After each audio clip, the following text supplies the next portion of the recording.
Carnelian is the lantern stone of spooky season, and it will be forever one of my favorites.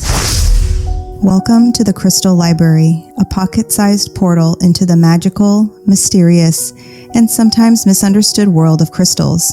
I'm your host, Ashleigh, and each week I'll guide you as we explore one enchanting stone, its history, lore, healing properties, and one easy way to invite its magic into your everyday life.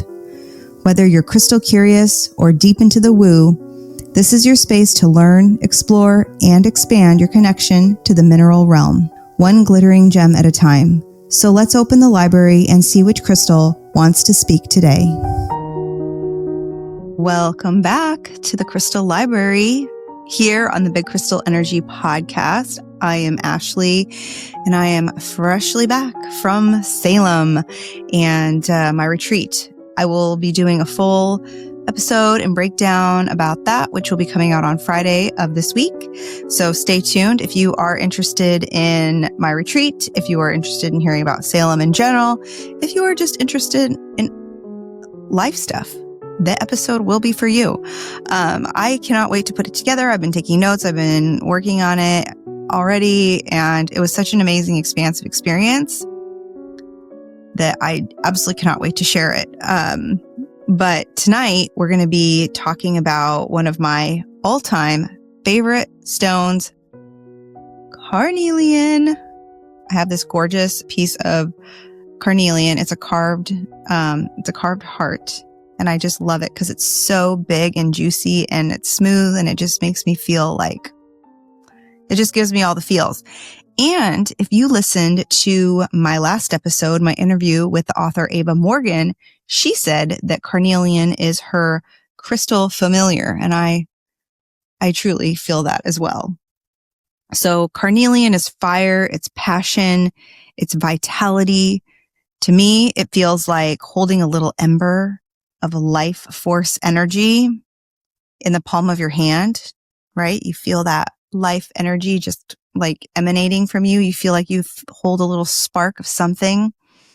This is the stone I reach for when I need to step boldly into myself, when I need courage, when I need that reminder that yes, I am alive and my fire still burns. And during spooky season, when the veil thins and the nights grow longer, Carnelian is like carrying a lantern into the dark. So on the Mohs hardness scale, Carnelian is a 7. So it's getting up there. It's relatively hard. Its crystal structure is trigonal. Its places of origin are Australia, Brazil, India, New Zealand, and it is a type and form of chalcedony. So there's quite a bit of history and lore around this stone. Carnelian has been beloved by humans for thousands of years. In ancient Egypt, it was called the setting sun stone. Egyptians used it for amulets and jewelry, believing it held the power of life and eternity and fertility. It was placed with the dead to ensure safe passage into the afterlife. There's something so fitting about this because Carnelian's flame feels eternal, guiding us from one world into the next. In Rome and Greece, Carnelian was carved into signet rings and seals because hot wax wouldn't stick to it. It was also worn by warriors and orators, boosting courage and leading strength to public speech. And in medieval Europe, Carnelian was believed to stop bleeding, protect against the evil eye, and guard travelers on their journey. You can see how the stone has always been connected to blood, vitality, protection, and the idea of safe passage, whether that's across the land, into battle, or into the afterlife. It's magical and metaphysical and just like physical and spiritual and all of the types of properties. Carnelian is a stone of fire and grounding. It works strongly with the sacral and root chakras, the centers of passion, creativity, sexuality, and survival. It's great for increasing fertility. It heals low back pain. It's good for rheumatism and arthralgia and depression. Magically, Carnelian is used to help boost courage and confidence, especially when walking into the unknown. It's good for boosting vitality and energy when the darker seasons allow you to slow down. It wards off fear, especially when doing shadow work, divination, or spirit communication. It's beautiful for enhancing creativity, ambition, and manifestation.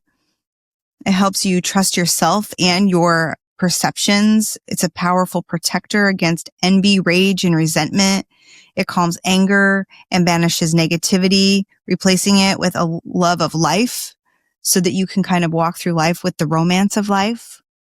For me, in the season of the witch, Carnelian is that spark of courage we need when the shadows lengthen. It's not the wild bonfire. It's the steady flame reminding you that you are powerful even in the dark. I feel the most powerful in the dark, to be quite honest. And if you're watching this on YouTube, can we just have a moment before I continue on for my earrings that I got when I was in Salem? These are, I got them at a store called The Black Veil, which I will share more about in my upcoming episode. But these are the Victorian hand with, the planchette from the Ouija board, and they're just so beautiful. And then I have this, it's almost like a, this necklace I got from Nocturne. It has the same thing. It looks like a rosary necklace with black beads. And then it has the Victorian hand with the planchette. So I've got a whole vibe going on tonight, with my Victorian hands and planchettes. So I also have a little ritual that you could try with your carnelian. It's called the Flame of Courage. And it's great during the season. I have a lot of things going on for myself personally. Right now, I am partaking in I don't know if you would call it a mastermind or an up-leveling. It's actually called the Upgrade. And so it's, for me personally, a very big time of transformation, which requires a lot of courage because it can be so scary to have change, to try new things, to put yourself out there. It's very challenging. I feel that so deeply right now. And so when I see my carnelian, it makes me feel joyful. It makes me feel bright. It makes me feel like I have everything I need inside of me. And I really do. And so do you. We all have everything we need inside of us. We just have to have the courage to see it and allow the things that we want to come forward, to come through. So this is a great ritual to try when you are needing to build up some courage and maybe take a step forward or try something different or try something new in your life.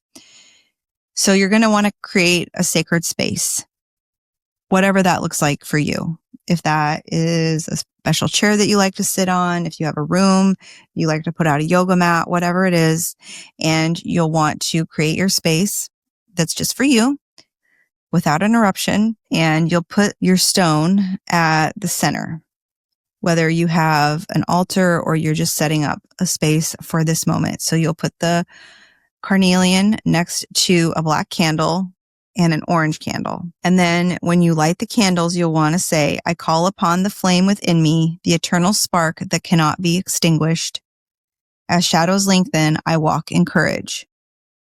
Now you want to hold the carnelian in your dominant hand, visualize it glowing like hot embers, filling your body with fire and strength. And you'll just want to sit in meditation, breathing deeply, letting that flame expand through your entire being. And when you feel ready, thank the stone, put out the candle, and carry the carnelian with you through the season as a pocket talisman.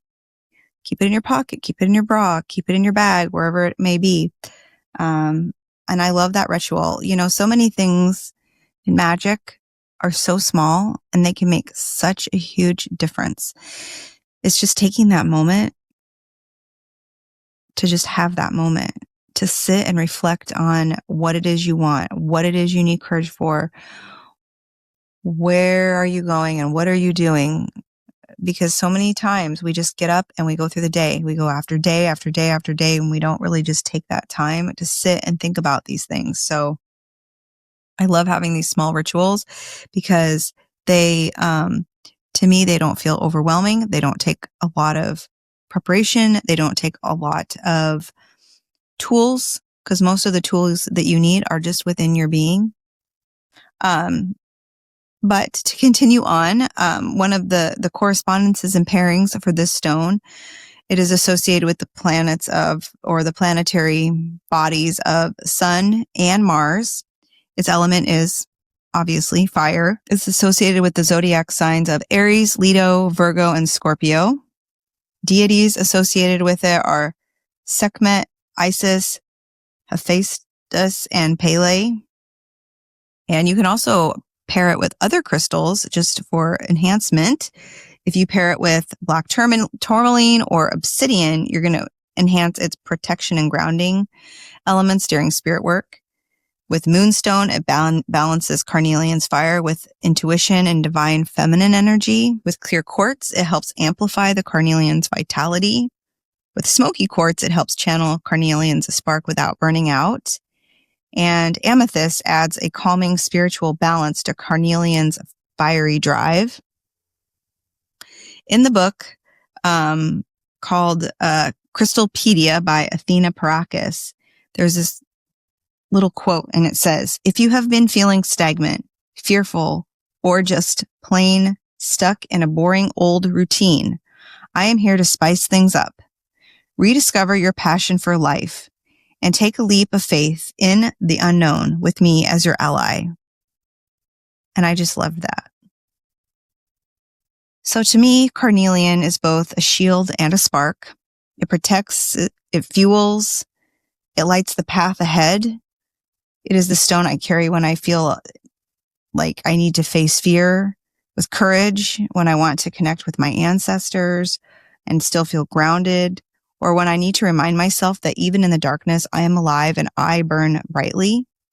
Carnelian is the lantern stone of spooky season, and it will be forever one of my favorites. So thank you for joining me in this episode of the Crystal Library. If you loved learning about carnelian, be sure to share this episode with your friends and leave a review. It helps the podcast reach more magical souls. And always carry your crystals, trust your intuition, and never be afraid to let your fire shine through. Until next time, friends, cheers! Thank you for visiting the Crystal Library. I hope today's stone offered just the magic you needed. If you loved this episode, share it with your favorite mystic and tag me on Instagram at mystical.mama.ash or at Bid Crystal Energy Podcast. And if you're feeling generous, leave a 5-star rating and review. It helps this magic reach more curious souls. Until next time, keep your crystals close and your intuition closer.